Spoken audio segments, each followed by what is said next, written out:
नहमदुहु व नुसल्ली अला रसूलिहिल करीम अम्मा बाद फ़ाउज़ बिल्लाहि मिनश शैतानिर रजीम बिस्मिल्लाहिर रहमानिर रहीम। नाज़रीन इकराम, मैं जमशेद मल्ली हूँ।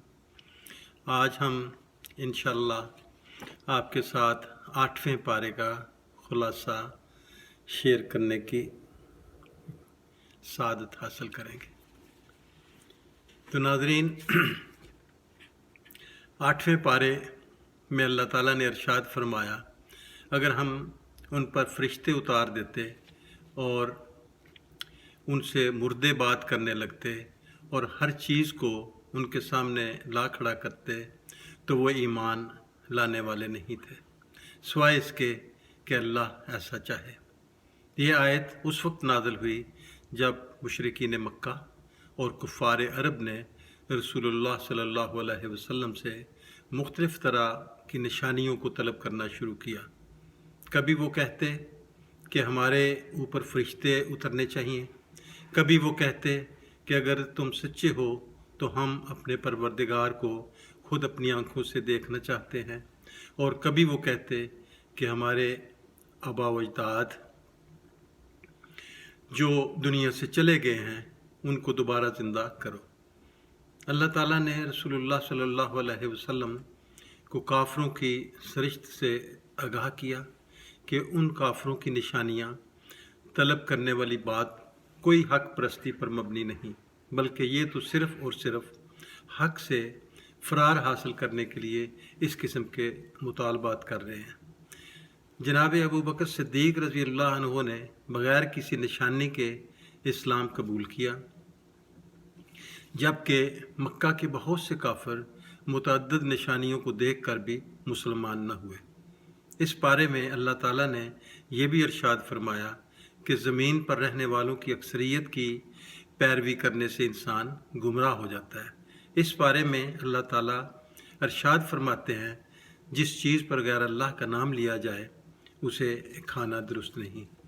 इस बारे में ये भी बतलाया है कि अल्लाह ने यहूदियों पर उनकी बगावत और सरकशी की वजह से हर नाखन वाला जानवर हराम कर दिया, और गाय और बकरी की पीठ पर लगी चर्बी के अलावा बाकी चर्बी को भी इंसान पर हराम कर दिया।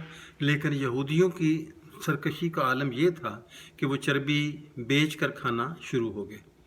बुखारी और मुस्लिम ने अबू हुरैरा रज़ियल्लाहु अन्हु से इस रवायत को नकल किया है कि रसूलुल्लाह सल्लल्लाहु अलैहि वसल्लम ने फरमाया, अल्लाह की मार हो यहूद पर, जब चर्बी उनके लिए हराम कर दी गई तो उसे पिघला कर बेच दिया और उसकी कीमत खा गए।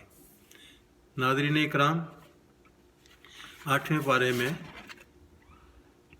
अल्लाह ताला ने औलाद के कत्ल की शदीद मज़म्मत की है और फरमाया है कि वो लोग घाटे में हैं जिन्होंने अपनी औलादों को बेवकूफ़ी के साथ कत्ल कर दिया और अपनी मर्ज़ी से अल्लाह ताला के जायज़ किए हुए रिज़्क़ को हराम कर दिया। इस पारे में अल्लाह ताला ने रिज़्क़ की उन 4 बड़ी इक़साम का भी ज़िक्र किया जो इंसानों पर हराम हैं। पहला रिज़्क़ जो इंसानों पर हराम है वो मुर्दार है। इसी तरह बहता हुआ खून, खंजीर का गोश्त और गैर अल्लाह के नाम का ज़बिया भी उन पर हराम है। इस पारे में अल्लाह ने मुशरिकीन के इस उज़र को भी रद्द किया कि वो अपने और अपने आबा व अजदाद के बारे में कहेंगे, अगर अल्लाह ताला चाहता तो हम और हमारे आबा व अजदाद हरगिज़ शिरक न करते। अल्लाह ताला फरमाते हैं, ये और उनसे पहले लोग भी इसी तरह झूठ तराशते रहे। अल्लाह ताला मज़ीद कहते हैं कि ऐ नबी सल्लल्लाहु अलैहि वसल्लम, आप उनको कह दीजिए कि जो अल्लाह ने तहरीर किया है, क्या तुम उसको जानते हो? तो उसको हमारे सामने पेश करो। गोया कि अल्लाह ताला इरशाद फरमा रहे हैं कि लोग गलती तो खुद करते हैं, लेकिन ख्वामख्वाह अल्लाह ताला की ज़ात पाक की तरफ मंसूब कर देते हैं। इस बारे में अल्लाह ताला ने बाज़ कबीरा गुनाहों का भी ज़िक्र किया कि किसी को अल्लाह ताला के साथ शिरक नहीं ठहराना चाहिए, वालिदैन के साथ उसने सलूक करना चाहिए, अपनी औलाद को بھوک کے خوف سے قتل نہیں کرنا چاہیے، فحاشی چاہے چھپی ہو چاہے اعلانیہ اس کے قریب بھی نہیں پھٹکنا چاہیے، کسی کو ناحق قتل نہیں کرنا چاہیے، یتیم کے مال کو ناجائز طریقے سے استعمال نہیں کرنا چاہیے، ترازو کو صحیح طریقے سے پکڑنا چاہیے، جب بات کی جائے عدل سے کرنی چاہیے، چاہے قریبی عزیز بھی اس کی زد میں آئے۔ ناظرین اکرام، اللہ تعالیٰ نے اس بارے میں مزید فرمایا کہ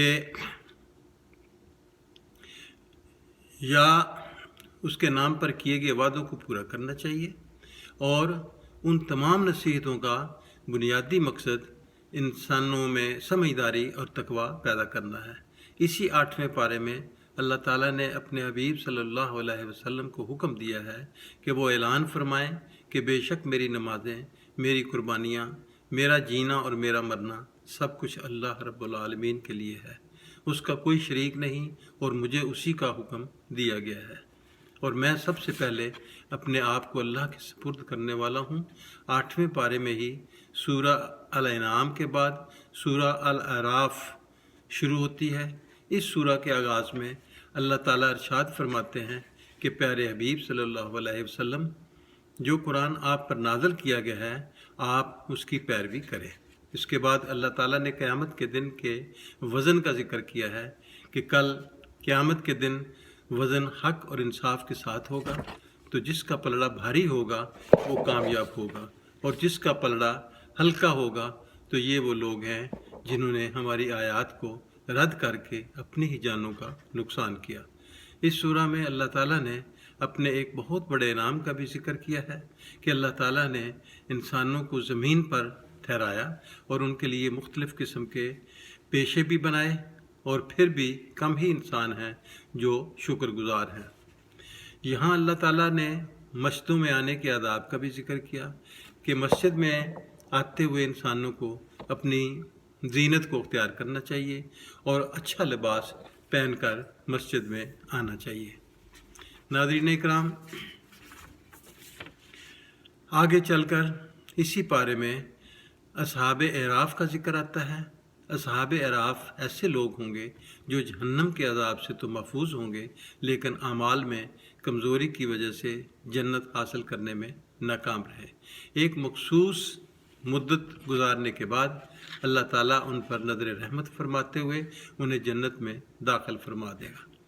اللہ تعالیٰ نے اپنے بندوں کو حکم دیا ہے کہ وہ خوف اور طمع کے ساتھ اللہ کو پکارتے رہیں، بے شک اللہ کی رحمت نیک کاروں کے قریب ہے۔ اس پارے کے آخری حصہ میں اللہ تعالیٰ نے ان قوموں کا ذکر کیا ہے جو اپنی بدعمالیوں کی وجہ سے تباہ و برباد ہوئیں۔ ان کا تفصیلی ذکر سورہ ہود میں ہوگا۔ اللہ سے دعا ہے کہ وہ ہمیں قرآن پڑھنے، سمجھنے اور اس پر عمل کرنے کی توفیق عطا فرمائے، آمین۔ وآخر دعوانا ان الحمد للہ رب العالمین۔